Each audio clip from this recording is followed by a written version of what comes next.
Hoy, en DEF TV, la monarquía siglo XXI. Se aproxima el casamiento del príncipe William y Kate Middleton en Inglaterra y la discusión sobre el rol de la realeza en Europa y en el mundo. Hoy, en DEF TV, entre el poder y el glamour, una historia real.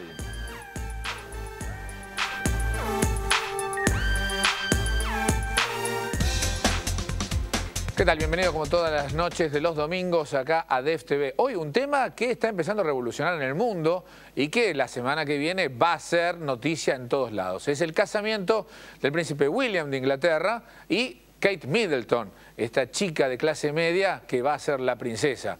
La revolución y el resurgir de la realeza en Inglaterra, pero también el debate de qué rol tienen que tener las monarquías en el siglo XXI. Como siempre, empezamos con el siguiente informe.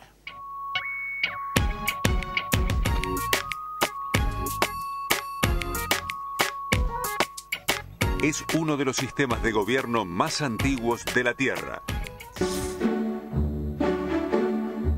Modern monarchy is a family business. Being royal is a job for life. Para algunas sociedades avanzadas, continúa siendo un ente de unidad.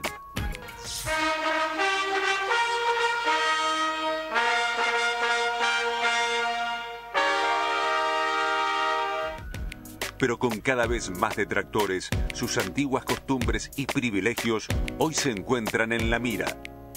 Es evidente que muchas cosas están cambiando. Hasta hace poco tiempo, en torno a la familia real solo había o silencio o respeto reverencial. La primera rendija de aire libre nos condujo a tratamientos más serios y críticos, pero en muy pequeñas dosis. El casamiento del príncipe William en Inglaterra ha hecho resurgir el debate sobre la verdadera utilidad de sostener a las monarquías como organización de gobierno. Aunque sigue subsistiendo en varios países importantes de Europa, nadie niega que esta institución del pasado ha logrado actualizarse y sobrevivir, cediendo el verdadero poder a los políticos. Like bishops, every member of parliament has to pledge his or her loyalty to the Queen as head of state. I swear by Almighty God that I will be faithful and bear true allegiance to Her Majesty Queen Elizabeth, her heirs and successors, according to law, so help me God. If you're elected a member of parliament, if you do not take the oath of allegiance, you are prevented by law from sitting in parliament. The fact that every member of parliament who is a Republican like myself has to tell a lie is very offensive just to me. Aún con la fiebre desatada por la boda, la prestigiosa revista británica Prospect ha realizado un informe sobre el verdadero sentir del pueblo con respecto a la monarquía y de su utilidad en tiempos donde la democracia republicana parece ser un sistema de gobierno superador. Entonces, la pregunta es, ¿los países europeos aún quieren tener una monarquía en pleno siglo XXI? No creo que tenga que existir. ¿Por qué? Porque chupan dinero de donde no deberían. Yo creo que sí. ¿Sí? ¿Por qué? Porque en toda democracia tiene que haber un referente que permita estructurar la sociedad. Bueno, no lo hemos elegido, pero supongo que son los que tocan y tampoco nos sientan mal, así que... ¿Cuál es la contribución de la monarquía en la sociedad? Ninguna, creo, ¿no? Pues ahora tenemos otra boca más que mantener. Claro. Y bueno, y así sucesivamente. Y viva la Pepa. Sin Elena, sin Froilán, sin Cristina... ¿Qué haríamos? Es difícil ya imaginarnos una vida sin ellos. Aunque desde América, continente emancipado a sangre y fuego de la monarquía, resulte increíble, lo cierto es que en los países donde existen reyes, estos logran una aceptación de casi el 75% en la mayoría de los casos. Y no se trata de sociedades en desarrollo. En la lista de Naciones Unidas de los mejores países del mundo en términos de calidad de vida, 16 de los primeros 20 son monarquías constitucionales. How can someone today still be a monarchist? What do you mean? Monarchies are things of the past. Republics are the future. But republics are more modern than monarchies because republics are democratic. Spain, England, the Netherlands, Belgium, Luxembourg, Denmark, Norway, Sweden, Monaco, Liechtenstein, Canada, Australia, Japan. These are all monarchies. Are you saying that these countries are less democratic than the People's Republic of China or the Democratic Republic of Congo? La actualidad de la realeza no es la misma en todos los casos.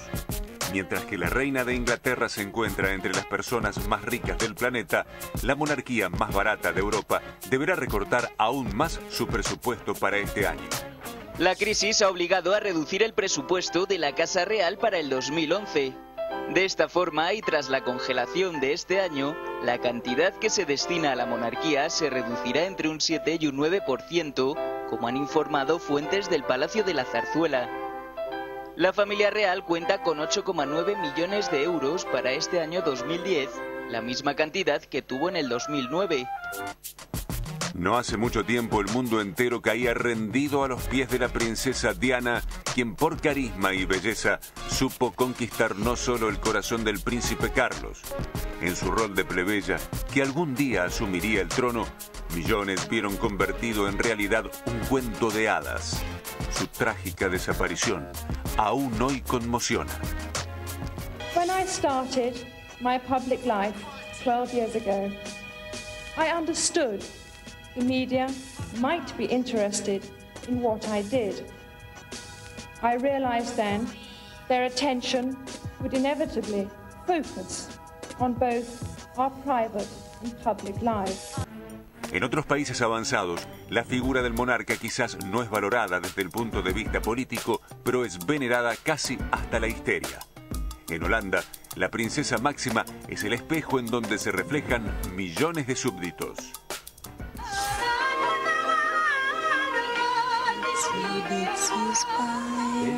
Climb up the water spout.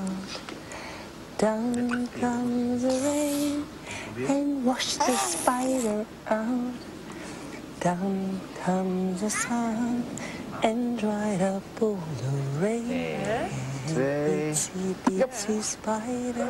Mooi! Again. Kun je even naar links kijken alsjeblieft?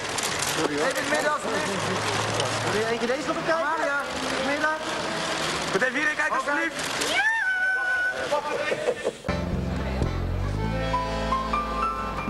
En pleno siglo XXI, el mundo se pregunta por la subsistencia de las monarquías. Y mientras algunos se preguntan por qué gastar millones de dólares del pueblo en una boda, otros pregonan contra toda ofensa, Dios salve a la reina.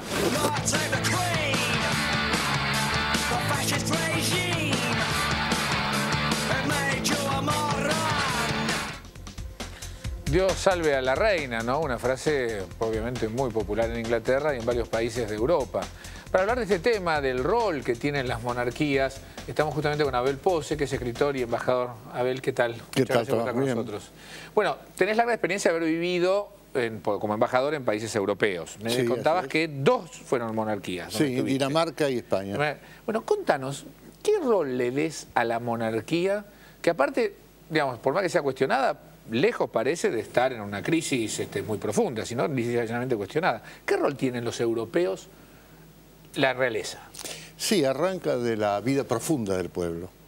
O sea, esos pueblos antiguos tienen su tradición y su vida en torno al hecho de los monarcas, del tiempo de las monarquías absolutas y luego con las monarquías democratizadas. Pero lo importante es que ellos ven eso que a veces nos falta y que es el sentido permanente de una tradición, de un sentido histórico de grandeza, la noción de grandeza, y para el pueblo más abajo la identificación con lo mejor, un orden de vida, el glamour. Entonces, o sea, el sentido de pertenencia, de historia, de identidad, claro, en buena medida se centraliza en el tema del rol de la realeza. Claro, que nosotros en una república lo podemos tener a través de los líderes políticos que convoquen ese sentimiento nacional. Cuando hablamos de lo nacional y popular es eso. Claro, y creamos nuestros propios reyes que pueden creamos ser el caudillo es nuestro rey. Claro, San Martín, Belgrano, Rosas, son nuestros reyes.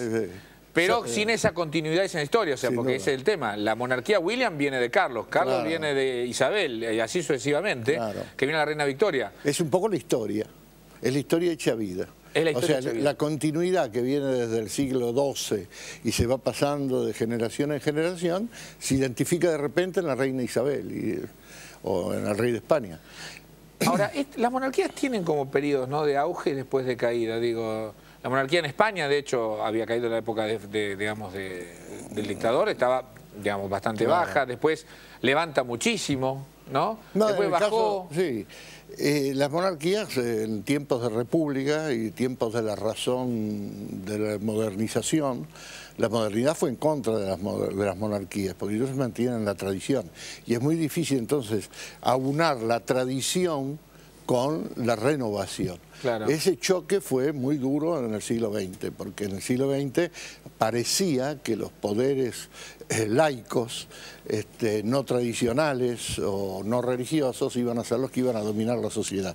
Sin embargo, se produjo tanto en lo religioso como en lo político, hay siempre esa presencia de lo tradicional como el sustrato profundo de un pueblo. Nosotros los argentinos somos muy nacionalistas, pero no tenemos identificación personal. Encontramos en las ideologías o en momentos políticos, en el peronismo de Perón, de repente, encontramos una identificación con una forma parecida. Eso quizá un poco daba para el debate, pero las identificaciones son parciales en Argentina, que no tienen, o sea, el rey es el rey de Inglaterra y es nuestro rey de todos. Perón es un referente político, pero ¿se sienten identificados los peronistas y los argentinos no peronistas? No. Los de Irigoyen, lo mismo. O sea, no tenés un ente unificador. Argentina por eso se vive peleando mucho, ¿no? A diferencia de Brasil, ¿no? Claro, porque Brasil era imperio y no hizo una revolución republicana, no tuvo ni un San Martín ni un Bolívar. No, de hecho dijo, Brasil trae la monarquía, y al traer la monarquía trae todo un contexto político que trasciende a la política inmediata. O sea, no tienen tanta anarquía política que crea la democracia en una etapa primitiva como la vivimos nosotros, que es siempre de oposición y de creer que el partido que gana ya se desliga y se impone. El partido que gana es simplemente el producto de un diálogo y sigue en diálogo con el resto de los políticos del país. Claro. Al no pasar eso, el caso de Brasil es muy importante porque tiene un sentimiento nacional consolidado que viene de esa...